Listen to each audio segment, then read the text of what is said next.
Bonjour à tous, bienvenue dans une nouvelle vidéo Booktube, c'est-à-dire une vidéo où je vous présente et vous donne mon avis sur un livre. Aujourd'hui, nous allons pouvoir parler du livre Raleigh, je pense qu'on prononce comme ça, de Daphne Perry. C'est le tome 3 de la série. Je sais plus le nom de cette série. Enfin bref, j'avais déjà parlé sur ma chaîne de Coach, le tome 1, et Blitz, le tome 2. Vous pourrez retrouver en barre d'infos, commentaire épinglé et dans le i en haut de l'écran, le lien vers sa villa si ça vous tente, tout comme le lien vers d'autres vidéos de ce type, que ce soit sur des livres de romance sportive comme là, de romance tout court ou même autre. N'hésitez pas à aller jeter un œil. Comme toujours, je vais présenter le livre, donc son résumé, les premières pages, avant de vous donner mon avis. Par contre, ce livre n'a malheureusement pas encore été traduit, donc je vais être obligée de traduire un peu moi-même. Tout ça, comme je ne suis pas bilingue, je ferai ça, voilà, comme je peux, avec les idées clés, et je compte sur vous pour être tolérant pour ça. Ce n'est pas un livre d'un niveau d'anglais très compliqué, hein. On est sur une romance sportive. Mais bon, j'aime bien travailler mon anglais quand je peux, donc voilà. Je l'ai lu du coup en VO. Je crois que c'est tout ce que je voulais dire en intro, donc on est parti. Je repasse sur ma liseuse pour éviter l'écran rétroéclairé. Je trouve que ça fait moins mal aux yeux. Je crois que c'est un des premiers avis que je fais sur ma nouvelle liseuse. Je vous invite à regarder ma vidéo unboxing si ça vous intéresse d'en savoir plus. Puisque dedans je la montre et je fais un premier test. Et j'ai également ma vidéo cadeau de Noël où je vous explique où est-ce que je l'ai eu. Donc le résumé nous dit: enceinte, sans domicile fixe, pauvre, pas exactement ce que j'attendais pour ma dernière année à l'université. Mais ce n'était pas le cas de Rush Ramsey non plus. On s'est rencontrés le jour où je suis allée faire du camping et que j'étais le pneu crevé sur le bord de la route. Je ne crois pas aux chevaliers blancs qui aident les demoiselles en détresse. Les demoiselles en détresse. La vie m'a appris que si quelque chose de mal pouvait arriver, cela arriverait probablement. La seule personne qui pourrait me sauver était moi. Mais Rush Ramsey m'a secouru ce jour-là. Il est gentil, doux et charmant.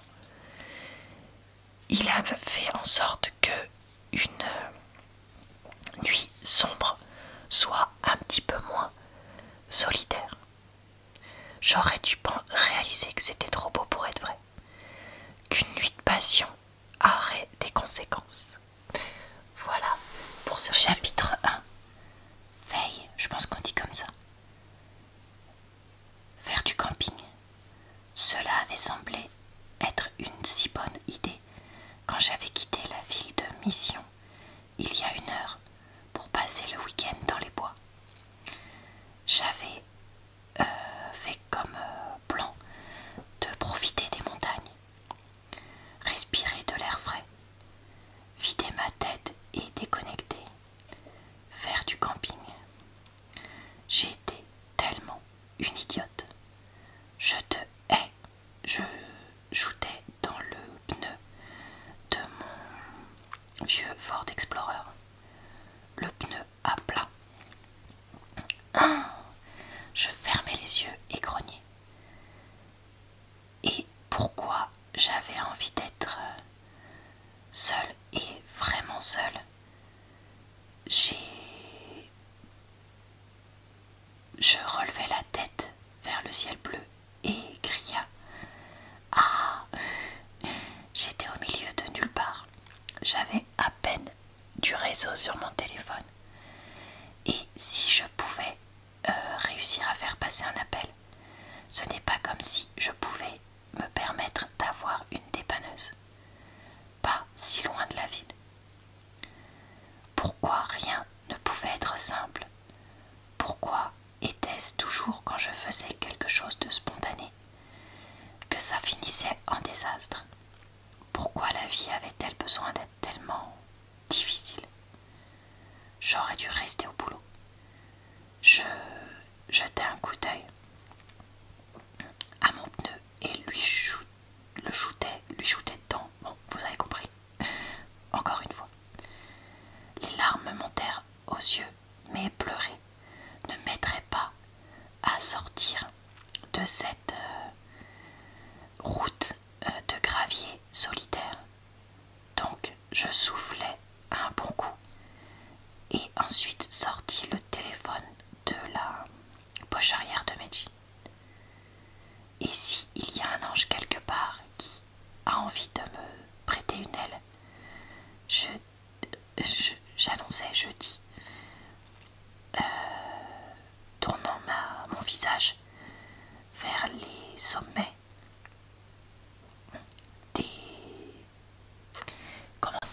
des monts verdoyants ou quelque chose comme ça, et des cieux au-dessus.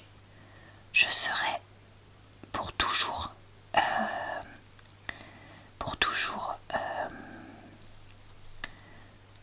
à vous remercier si vous m'envoyez assez de data pour faire charger une vidéo sur mon téléphone. Je tapais une recherche rapide. Comment changer un pneu à plat?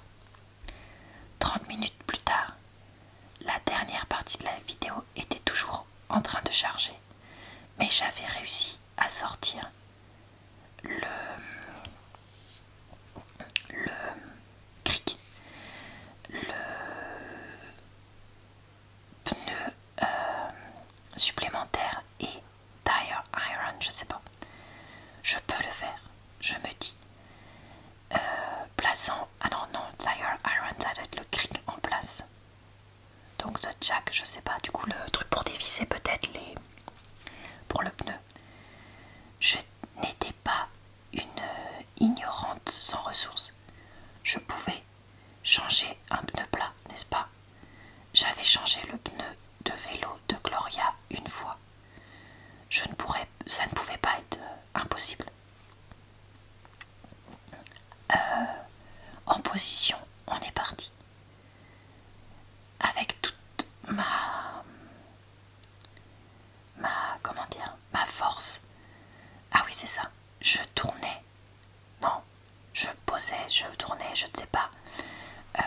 Alors, bon, je suis désolée, je connais pas ce vocabulaire, mais en gros, elle essaye de mettre les trucs pour tourner ou pour soulever le cric ou je ne sais quoi. Mais elle n'y arrive pas parce qu'elle n'a pas assez de force. C'était censé se dévisser. D'après la vidéo, ça aurait dû tourner. J'essayais encore, et encore, et encore. Mais peu importe que je tournais dans un sens ou dans l'autre, de toutes mes forces, ça ne bougeait pas. Non, je grognais. S'il vous plaît, ne me fais pas ça. S'il vous plaît. Avec mes dents qui s'entrechoquaient, je tirais sur l'outil, espérant le moindre petit mouvement. Rien du tout. Le fer clinqua sur le gravier alors que je cachais mon visage dans mes mains. Elle sentait la graisse, la saleté et le métal. Peut-être que j'étais non. Peut-être que j'étais une incapable, après tout. P-U-T-A-I-N. Je laissais mes mains retomber le long de mon corps et je regardais le long de la route. Maintenant, que faire? Voilà, je m'arrête là pour cet extrait. Qu'ai-je donc pensé de ce livre? Il fait à peu près 370 pages et honnêtement, je trouve qu'on aurait pu enlever une cinquantaine de pages pour alléger un peu certains moments et garder l'essence de ce livre et avoir toujours un livre bien écrit. J'ai trouvé l'idée de départ assez sympa. Deux inconnus qui se rencontrent, puis qui se recroisent base et en conséquence on a une grossesse accidentelle. Alors je sais que la grossesse accidentelle dans les livres de romance c'est quelque chose, une des choses les plus détestées. Je vous avoue que j'en ai pas eu tant que ça moi dans mes lectures. Mais je sais que ça peut être extrêmement mal fait. Ici, je vous avoue que je n'ai pas du tout trouvé ça mal fait. Dans le sens où Faye a envie de garder le bébé pour des raisons qui lui sont propres. Et Rush va être un point d'ancrage pour elle. Et je les trouve tous les deux très touchants dans leurs histoires respectives. Et c'est vraiment intéressant. Je dis touchant dans leur histoire respective, mais je trouve que l'histoire de Rush, notamment familiale, est bien trop sous-exploitée. Parce que ses parents sont présents et mentionnés, mais complètement sous-exploités, au détriment de certains de ses amis, qui d'ailleurs auront un des mauvais rôles dans le livre. Et donc voilà, au final, autour de Rush, on n'a que du négatif et tout le positif qui existe, puisqu'il nous est vaguement évoqué et complètement occulté, ce que je trouve vraiment dommage. Et je trouve que c'est un point négatif pour ce roman. Là où chez Faye, on a à la fois des personnes positives et négatives dans son entourage, et ça paraît beaucoup plus réaliste. J'ai trouvé intéressant que Faye soit décrit comme une personne vraiment hyper ric-rac en tant qu'étudiante, parce que c'est une réalité pour un certain nombre de personnes de cet âge-là, et même avant et après. Et donc je trouve ça important de le mentionner. Par contre, pour un livre qui se passe à l'université, on nous évoque certaines choses, notamment pour Rush, le côté combiné études et sport.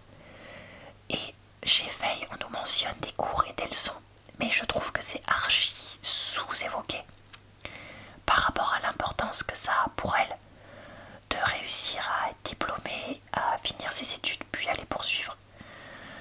Et donc c'est bien dommage. Il y a un personnage secondaire qui m'a vraiment beaucoup énervé dans la deuxième moitié du livre.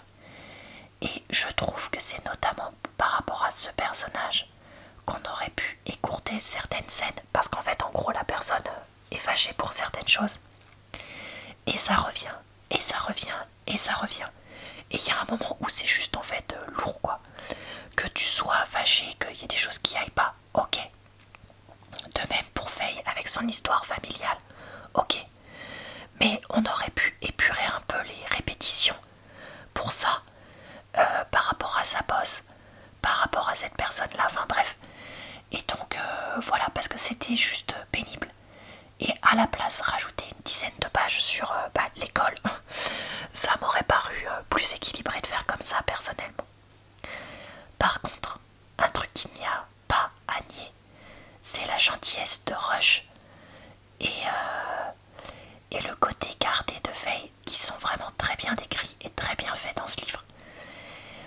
Et le fait qu'au début, ils tombent des nues tous les deux, et après, vous vous doutez que comme c'est une romance, il se passera d'autres choses. Ça, je trouve que c'est vraiment bien dosé. Et de même, il faut savoir que en fait, ce livre-là, les romans Coach et Blitz qu'elle a écrits, sont interconnectés, c'est-à-dire qu'ils se passent dans la même temporalité. Et donc on a des personnages qu'on aperçoit, qu'on a vus dans les autres livres. Et tout est une cohérence. Vraiment, ça montre un talent certain de l'auteur qui a été capable de faire tout de façon cohérente, c'est-à-dire des scènes qui se passent dans le livre qu'on a déjà vu dans l'autre, notamment dans le premier, mais qui sont cohérentes les unes par rapport aux autres, réalistes. Et du coup c'est fou parce que en fait on a été dans la tête d'autres personnes, et là on est dans la tête des autres protagonistes dans une discussion avec vous voyez, un peu tout le monde en même temps. Et ça vraiment alors là chapeau, parce que ça m'a vraiment impressionné. Est-ce que c'est la meilleure romance sportive de tous les temps? Non. Est-ce qu'elle est quand même originale? Oui, surtout que comme je vous dis,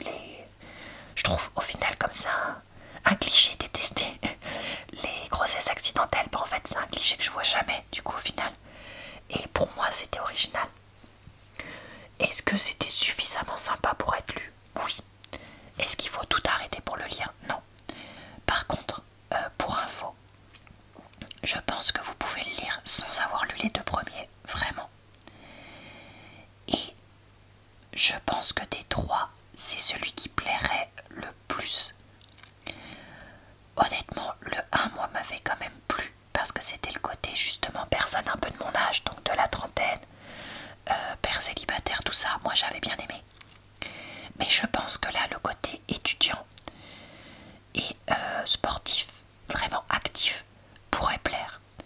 Perso, c'est le 2 qui m'a le moins plu dans la série pour l'instant.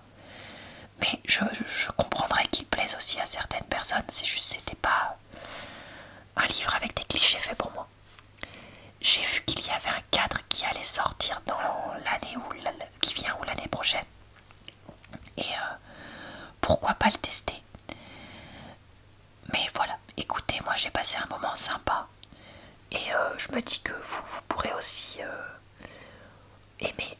Donc si jamais c'est le genre de livre qui vous plaît, pourquoi pas. Que ce soit par ses clichés ou autre. Vraiment, n'hésitez pas. Voilà, et bah écoutez, c'est tout pour cette vidéo.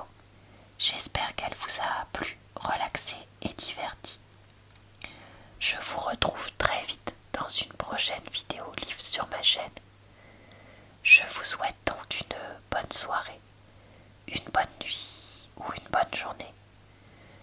Je vous retrouve également tous les jours ou presque pour de nouvelles vidéos ici, sur mon compte TikTok et ma chaîne secondaire de temps en temps. Je vous dis donc à très bientôt dans une prochaine